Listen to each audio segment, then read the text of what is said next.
Hey there mga guys, welcome back to my channel. For today's video, we will react to Sarah Geronimo dahil na-miss na natin siya.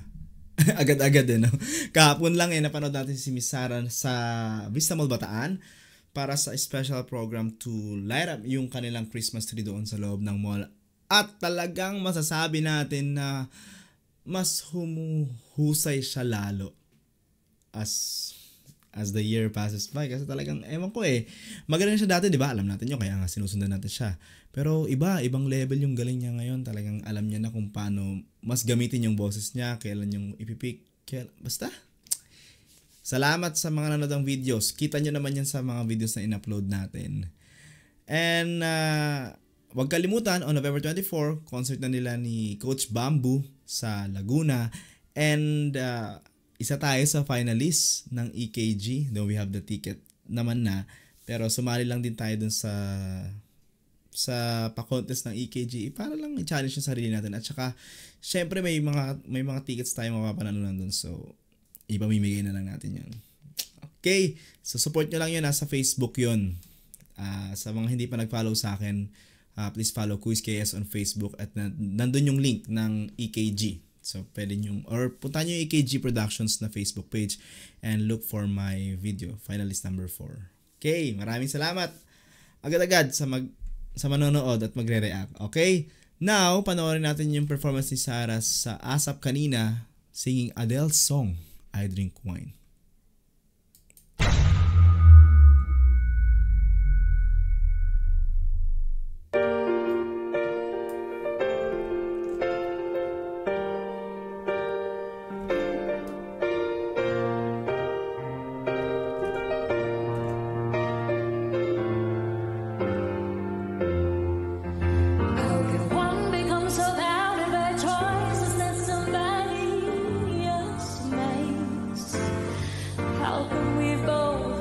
A version of a person we don't even like.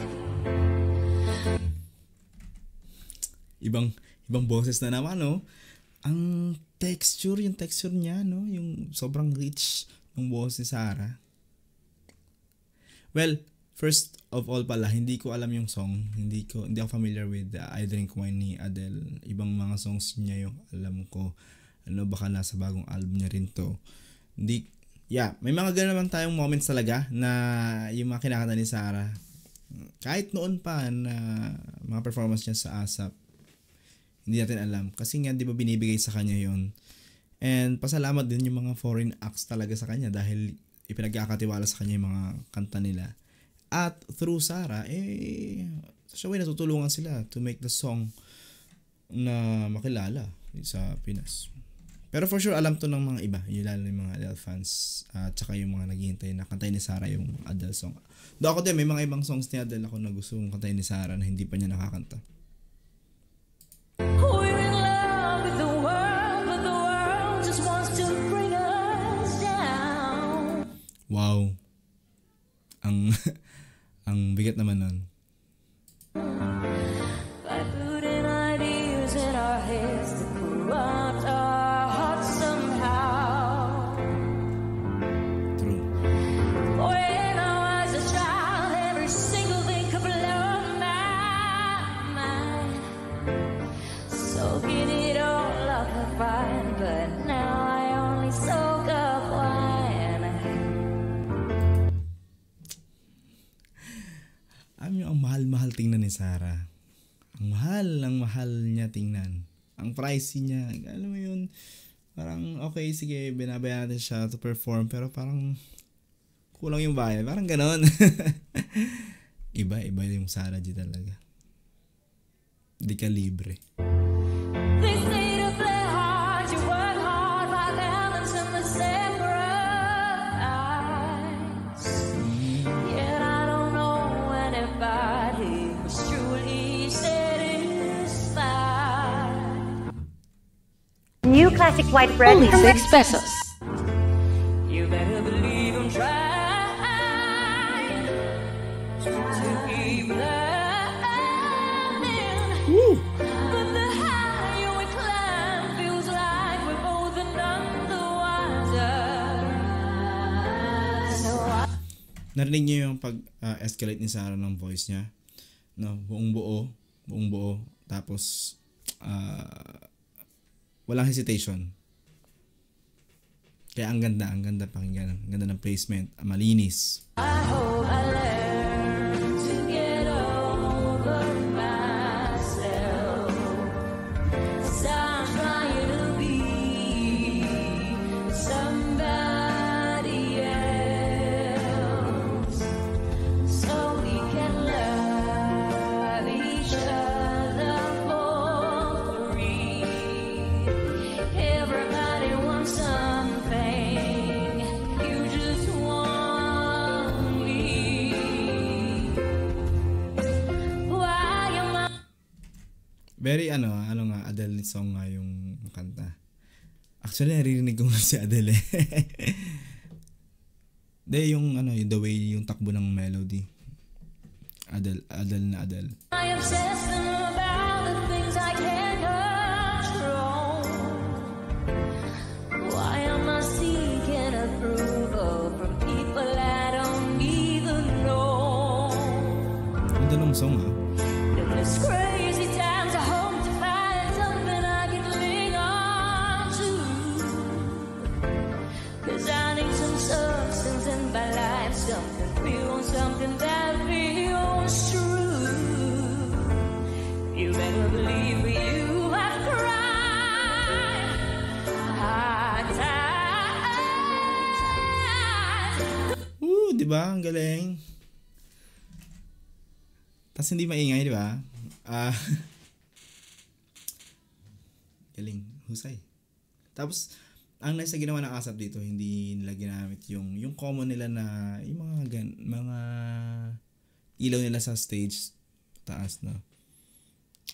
Ginawa talaga nila ng panibagong look yung stage for Sarah. Live ba sila kanina? Pero I doubt kasi di ba baka na-tape na to.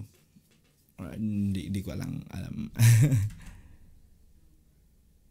'Cause I want you so bad, but you can't fight fire with fire. Oh, so Ang linaw ng words, tsaka ang linaw niya magbanggit talaga ng mga salita. Yung fire niya lang, fire talagang properly enunciated eh. I learned to get over myself. That's how I'm trying to be somebody else. Tama. Oh, I just want to love you for free. Everybody wants something from me. You just want me.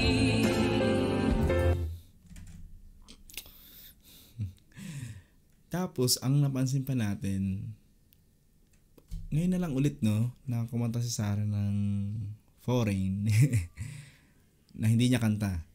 May budget na ASAP. Baka pwede ng mag-audience, live audience, di ba? Makanood sa studio. Listen, I know how low I can go. I give as good as I get. You get the brunt of it all, 'cause you're all I got left. Oh, I hope in time we both will find peace of mind. Sometimes the road less traveled is the road best left behind. Oh, so I hope I learn to get over myself. Si Sarah din ba guys yung yung nagba-back up vocals. Minsan naman siya yan na nire-record niya muna bago yung performance pa niya. Pero narinig ko konti parang siya. As I'm trying to be somebody New classic white bread from Red Ribbon. over myself. As I'm trying to be somebody else. So I just want to love you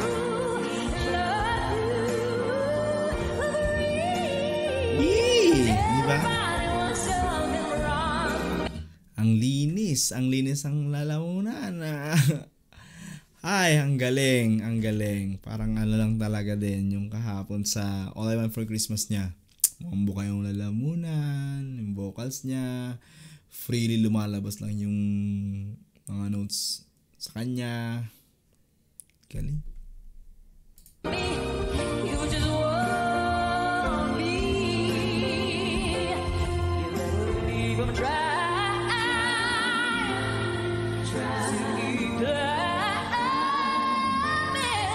Wow.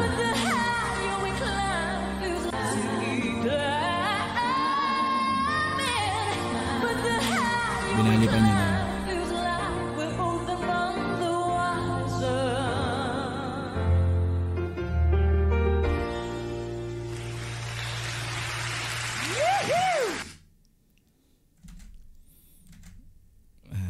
Sarah G natin. Aww. Yan na lang.